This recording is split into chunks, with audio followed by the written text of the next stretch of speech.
Gilas Pilipinas, iniisnab ang sariling anak na si Renz Abando. Hindi na bago sa atin ang madismaya pagdating sa mundo ng sports. Pero ngayon, hindi lang pagkadismaya ang nangyayari sa ating lahat. Isang mainit na issue na kailangan nating bigyan ng pansin. Pag-uusapan natin ang patuloy na pang-iisnab ng Gilas Pilipinas kay Renz Abando. Matapos ngang tanggihan nila kaya ang alok na kontrata mula sa anyang Red Boosters sa KBL, bumalik na si Abando dito sa Pilipinas. Umaasa na mabigyan ng pagkakataong maglaro para sa ating national team. Pero hanggang ngayon parang invisible pa rin siya sa mata ng ating mga coach at sports officials. Isinisigaw na ng sambayan ng Pilipino, Abando for Gilas. Pero tila bingi ang pamunuan. Sila kay Renz na kilala natin sa kanyang puso at dedikasyon sa court ay patuloy na nagpapakita ng kanyang kahusayan. Ngunit tila blind spot siya sa Gilas. At habang ang ating national team ay nagkakaroon ng sunod-sunod na problema, kahit hindi pa nagsisimula ang OQT mula sa injuries ni Dwight Ramos hanggang sa mga uncertainty kay AJ Edu, dahil hanggang ngayon ay hindi pa rin alam kung kailan makakalaro ito. At si Justin Brownlee na kamakailan lang ay na-injury sa Indonesia, at maging si Jamie Malonzo ay out na rin para sa ating Gilas.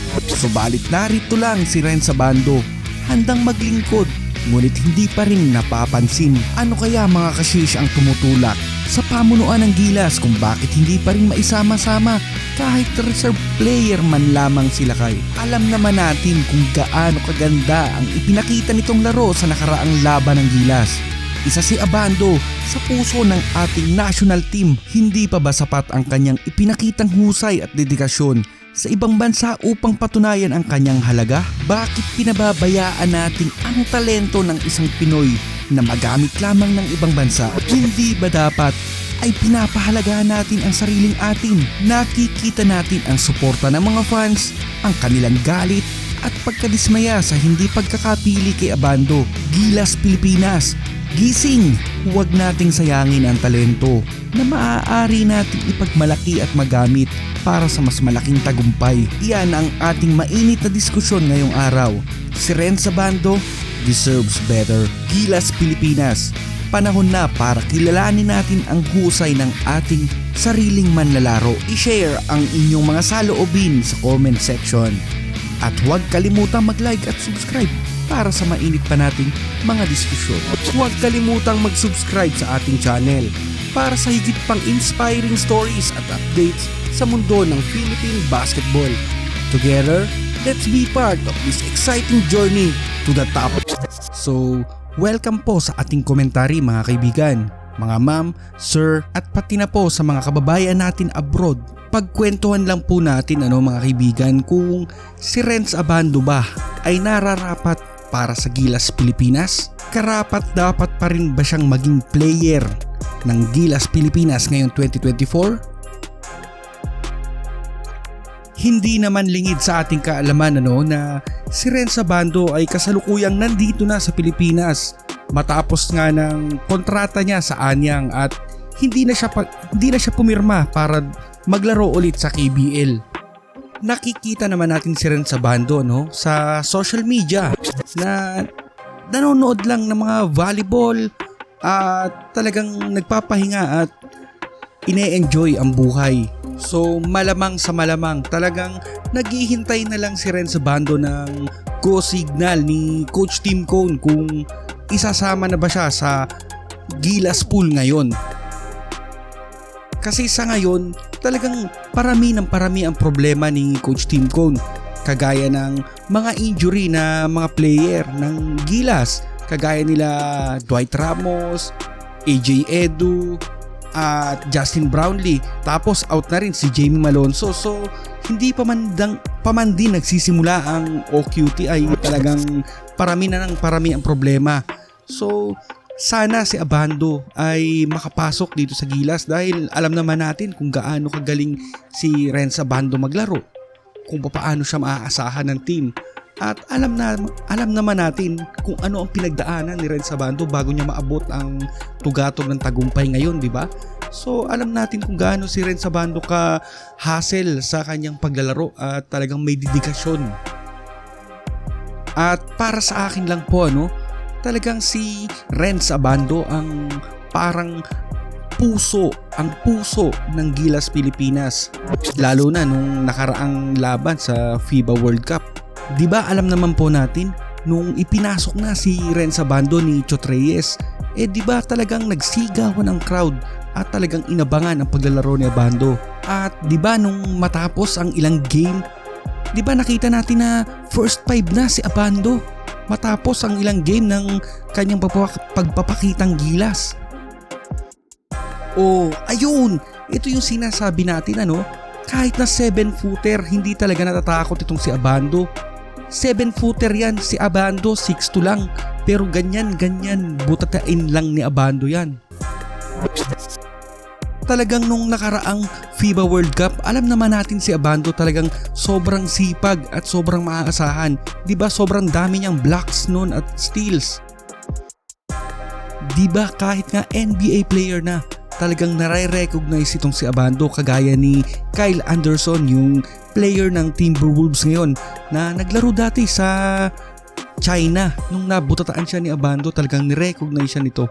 So ang hindi ko lang talaga maintindihan kung bakit hindi pa rin talaga kinokontak si Abando para maglaro sa Gilas. Talaga bang hindi na talaga siya kasama o hindi na talaga siya isasali kahit reserve man lang? Pero mga kaibigan, don't get me wrong po So lahat ng player ng Gilas Pilipinas ay magagaling. Lahat po sila ay may kanya-kanyang talento. Pero itong si Renz Abando, nakita naman natin kung gaano kagaling si Abando. Pero hindi pa rin siya isinama sa Gilas pool ngayong 2024. So ang ipinagtataka ko lang talaga ay sa kabila ng ipinakita niyang galing nung nakaraang FIBA World Cup, bakit kaya ngayon hindi pa rin siya napasama? Bakit kaya? So malapit na ang OQT na gaganapin ngayong July. So sana kontakin na si Abando para makapag-practice na ito at mapasama. Kasi kukunting araw na lang at talagang magsisimula na silang mag-ensayo at mag-practice kasi para magkakilala-kilalan na ulit sila sa mga laro nila. So sa ngayon wala pa rin si Kai Sotto dahil nandun siya sa US para dun sa NBA Summer League. So sana rin po mga kaibigan, mapasama na si Kai Sotto sa NBA at mapasali kasi talagang sinusuportahan din po natin itong si Kai Sotto sa kanyang NBA dream.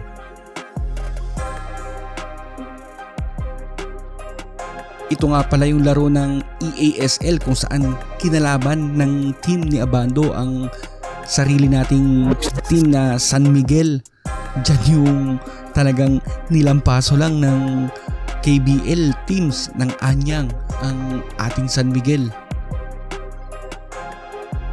Yan yung tinambakan lang naman talaga ng team nila Abando ang San Miguel. Kinawawa lang talaga nila sila doon. So ito namang pong napapanood nating Renz Abando highlights ay yung college life pa niya Talagang kitang-kita natin dito kung gaano talaga kagaling si Renz Abando at kung gaano katataas talaga ang talon nito. Sa palagay ninyo mga kaibigan, saan kayang liga mapupunta si Abando? Sa Japan B-League kaya? O sa Taiwan? O sa PBA? So sana makakuha na si Renz Abando ng kontrata sa Japan B-League kasi alam naman natin na talagang mas malaki ang mga swelduhan doon at talaga namang kakaiba at ibang level ang kompetisyon doon. Talagang mas lalong mahahasa ang galing ni Abando doon. Pero kung dito lang siya sa PBA mapupunta, wag naman sana mga kaibigan. Kasi alam naman natin na parang nalulugi na ang PBA dahil nga napaka daming kontrobersya ng PBA. At isa pa, alam naman natin kung ano ang kalidad ng paglalaro sa PBA kumpara sa mga nilalaroan ni Abando, di ba? Pero hindi po natin sinisiraan ng PBA Ikinukumpara lang po natin yung kanilang style ng paglalaro kumpara sa mga nakikita natin abroad. Ibang iba talaga maglaro si Abando, ano? Talagang makikita natin dito nung college life pa lang niya. Talaga naman high flyer. At talagang kapag ka sinabi mong Abando, talagang katatakutan na ng mga katunggali nilang team.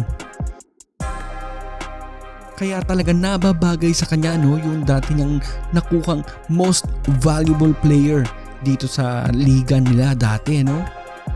Sobra-sobra na ang talagang mga naging achievement ni Renz Abando sa kanyang buhay basketball.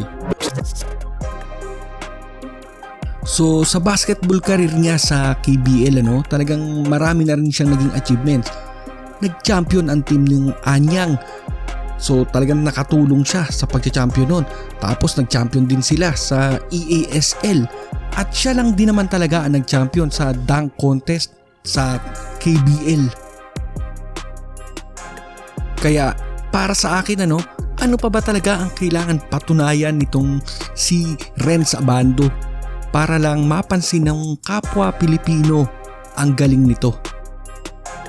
So maraming salamat po sa inyong panonood, mga kaibigan. Baka pwede naman pong humingi kahit isang like man lamang dyan, ano? So sana makasama na si Renz Abando kahit man lang sa reserve para maging mas masaya ang panonood natin.